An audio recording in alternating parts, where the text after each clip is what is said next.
வணக்கம் மக்களே. நாம் இன்றைக்கி வில்வப்பழ ஜூஸ் போட போகிறோங்க. அதுக்காக வில்வப்பழம் பறிக்கலான்னு வந்திருக்கோம் நம்ம வீட்டில். பாருங்கள், இது வந்து காயாக இருக்குது. இது வந்து பழமாகவும் நல்ல மணமாகவும் இருக்குங்க. மஞ்சளாக இருக்குது பாருங்கள். இதை எடுத்துக்கலாம். இப்போ இந்த வில்வப்பழத்தை ஜூஸ் போடுறதுக்காக நம்ம உடைக்க போகிறோங்க. கொஞ்சம் கெட்டியான பொருளால் வச்சு உடைக்கணும், இல்லைனா ஓடு மொத்தமாக இருக்கனால உடையாது. பாருங்கள், உடைச்சதுக்கப்புறம் உள்ளே வந்து பல்ப் இந்த மாதிரி தாங்க இருக்கும்.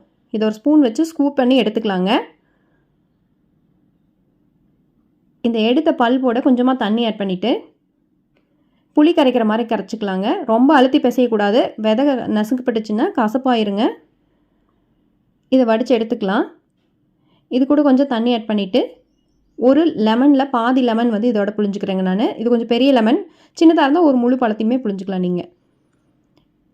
உங்களுக்கு தேவையான அளவுக்கு இனிப்பு சேர்த்திக்குங்க. நான் இன்றைக்கி வெள்ளை சக்கரை சேர்த்துறேன். உங்களுக்கு தேவைன்னா தேன் இல்லைன்னா நாட்டு சக்கரை சேர்த்திக்கலாம். நல்லா கலக்கிட்டு 2 ஐஸ் கட்டி போட்டால் அவ்வளோதாங்க, வில்வப்பழ ஜூஸ் ரெடி.